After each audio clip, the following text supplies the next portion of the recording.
मैं हूं अंकित अवस्थी। चर्चा में है पश्चिम के देशों का पश्चिम के युद्ध में शामिल होना। जी हां साथियों, डोनाल्ड ट्रंप जो पिछले कुछ दिनों से मदद मांग रहे थे अपने नाटो सहयोगियों की, मित्र राष्ट्रों की, उन्हें मदद मिल गई। इसीलिए चिंता यह है कि क्या ये जो पटकथाएं रची जा रही हैं ये वर्ल्ड वॉर 3 की तरफ बढ़ रही हैं। यह सिचुएशन काफी ज्यादा चर्चा की रही। ईरान अमेरिका के इस युद्ध में अब देश एंट्री कर चुके हैं कि आपके सामने ये जो 6 देश दिखाई दे रहे हैं, इन्होंने स्टेट ऑफ हॉर्मुज से सुरक्षित आवाजाही सुनिश्चित करने के लिए ट्रंप का साथ देने का ऐलान कर दिया है। ये 6 देश हैं: Britain, France, Germany, Italy, Netherlands और जापान। जो देश अब तक किनारा कर रहे थे, उन्होंने कहा है कि वो अब समुद्री मार्ग से गुजरने वाले जहाजों की सुरक्षा के लिए सैन्य और कूटनीतिक सहयोग देने की प्रतिबद्धता में हैं। मतलब कि अब ये लोग भी सेना भेजेंगे और डिप्लोमेसी से बातचीत करने का रास्ता अपनाएंगे। इन 6 देशों ने ईरान के हमलों की निंदा की है, ईरान पर हुए हमलों की नहीं। इनका कहना है कि ईरान ने जो हमले किए उनसे वैश्विक ऊर्जा आपूर्ति पर असर पड़ा है। ऐसे में भारत क्या कर रहा है वो भी जान लीजिए। भारत ने कल 5 देशों के राष्ट्राध्यक्षों से बात की। इमानुएल मैक्रोन से बात की, जब प्रधानमंत्री ऑफ मलेशिया के साथ बातचीत करी, जॉर्डन के किंग से बात करी, कतर के अमीर से बात करी। इन सबसे बात करके प्रधानमंत्री ने अपनी तरफ से कंसर्न जाहिर करते हुए यह कहा कि हम आप सबके साथ खड़े हैं और स्टेट ऑफ हॉर्मुज को साफ और सुरक्षित बनाए रखने के लिए हम साथ हैं। क्या भारत ने इनडायरेक्टली यह साथ देने का वचन निभा दिया है? क्योंकि इमानुएल मैक्रोन ने यहां पर सीधा सीधा भारत को धन्यवाद प्रेषित किया और कहा कि इंडिया और फ्रांस आने वाले समय में टेंशंस को कम करने में और रीजनल तरीके से लोगों के मन में शांति और डिप्लोमेसी का प्रयास करेंगे। कुल मिलाकर क्या भारत डिप्लोमेटिक चैनल्स के माध्यम से ईरान के साथ नेगोशिएट करने का रास्ता बनेगा?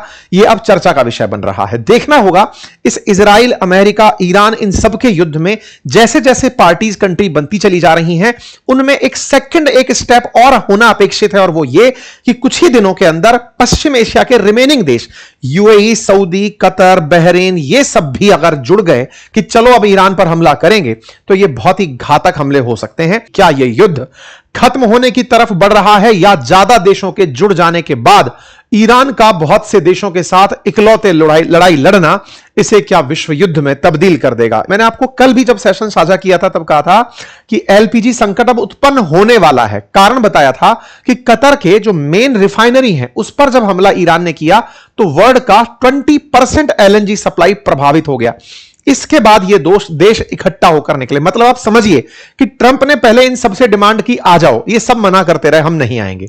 इजराइल ने साउथ पर्स पर हमला किया, ईरान के हमला किया तो ईरान ने बदला लिया कतर से बदला लिया, कतर पर गोला गिरा, उसकी ऑयल सप्लाई रुकी, उसने एलएनजी सप्लाई रोकी। जैसे ही उसने रोकी, सबकी दुनिया भर के देशों के पास अचानक एलएनजी का क्राइसिस दिखाई देने लगा। एक तरफ स्ट्रेट ऑफ हॉर्मुज रोक रखा है और एक तरफ जहां प्रोडक्शन हो रखा है वहां मार कर दिया।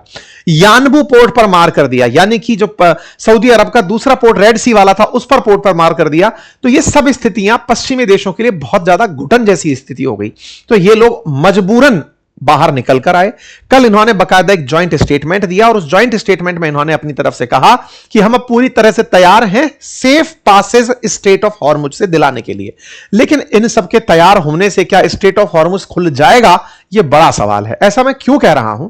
क्योंकि ऑलरेडी जिन देशों ने साथ देने का कहा है अमेरिका उन सब में सबसे पावरफुल पहले से ही है। ऐसा नहीं था कि युद्ध कोई और देश लड़ रहा था और अमेरिका अब साथ आ गया हो। अमेरिका जो खुद युद्ध लड़ते हुए 3 हफ्ते बिता चुका है, वो स्टेट ऑफ हॉर्मुज नहीं खुलवा पाया।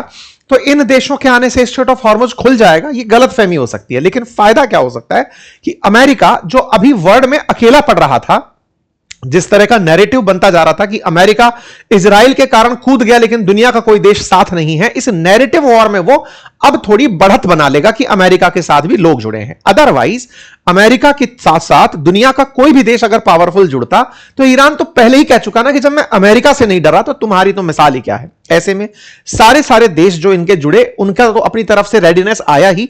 Britain, France, Germany, Italy, Netherlands, Japan ने तो ज्वाइंट स्टेटमेंट दिया ही दिया, कनाडा भी थोड़ी देर बाद अपना स्टेटमेंट दे दिया। यानी कि अमेरिका के साथ 7 और देश आकर के स्टेटमेंट दिए कि अब स्ट्रेट ऑफ हॉर्मुज हम खुलवाना चाहते हैं। स्ट्रेट ऑफ हॉर्मुज वो वाली बोटल नेक जिसके चलते एक तरह से चिकन नेक ही समझिए पर्शियन गल्फ की, जिसको निकलने ईरान दे नहीं रहा है और दुनिया में ऑयल की प्राइसेस किल्लत खड़ी हो गई है। एक बात समझने की है कि अमेरिका ने जब से रशिया के ऊपर ऑयल सप्लाई प्रतिबंधित की है, ऑयल और गैस यूरोप को लेने से रूस से रोका है, तब से यह किल्लत ज्यादा दिखाई देने लगी है। इससे पहले अगर रूस ऑयल सप्लाई करने के लिए उपलब्ध होता तो शायद यह इतनी ज्यादा दिक्कत खड़ी ना होती। अगर अमेरिका वेनेजुएला पर स्ट्रेटेजिक हमला करके उसे बहुत पहले ही इस तरह से उपलब्ध करा दिया होता कि चलो हां अब वेनेजुएला का तेल और गैस मिलता रहेगा, वैसा हुआ नहीं। रशिया से तेल प्रतिबंधित था, प्रतिबंधित आज भी है। उसके बाद में जो समुद्र में घूम रहे जहाज हैं उनको खरीदने की बात करी है। स्ट्रेट ऑफ हॉर्मुज बंद हो गया तो सप्लाई बाधित हो गई। सप्लाई बाधित हुई तो ऑयल प्राइसेस अब बढ़कर के जहां $60 प्रति बैरल चल रहे थे अब $150 प्रति बैरल तक 3 गुना तक बढ़ गए हैं।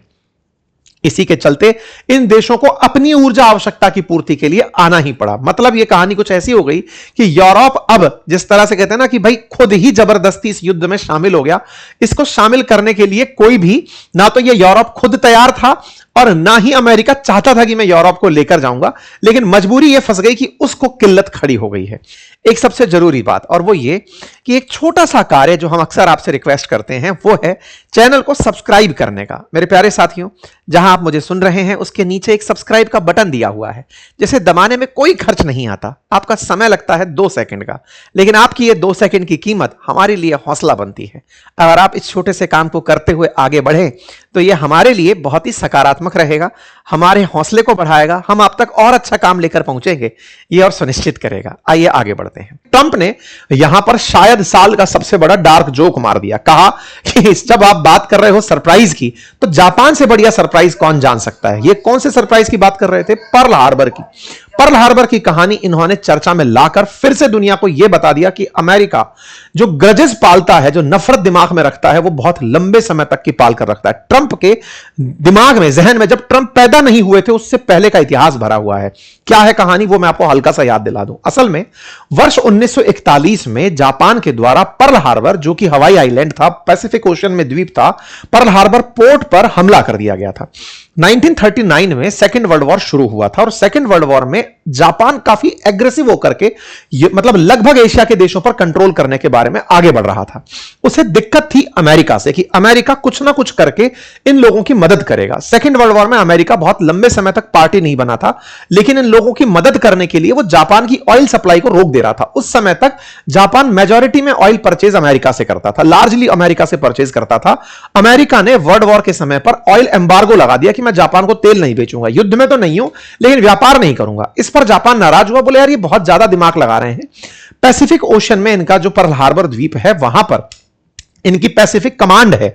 अगर हम वहां चलकर हमला कर दें तो पैसिफिक ओशन में अमेरिका खड़ा ही नहीं रह पाएगा, और अगर हमने हमला कर दिया तो जब पूरे एशिया पर जापान कंट्रोल करने निकलेगा, क्योंकि उस समय कोरिया का जो peninsula, North Korea, South Korea, China, इन सब पर तो कब्जा करते हुए जापान आगे बढ़ रहा था। ऐसे में बोले एक बार उसको न्यूट्रलाइज कर देते हैं और उसको न्यूट्रलाइज करके फिर हम आसानी से आगे बढ़ेंगे। जापान ने एक बहुत ही सीक्रेटिव और सरप्राइज हमला प्लान किया। लगभग 350 विमान तैनात किए गए पर्ल हार्बर पर हमला करने के लिए, जहां पर अमेरिकी सेना तैनात थी, नेवी तैनात थी, कभी अनफोर्सीन सिचुएशंस के लिए पैसिफिक ओशन में। इनके सरप्राइज हमले में लगभग 2500 अमेरिकी सैनिक मारे गए, कई युद्धपोत बर्बाद हुए।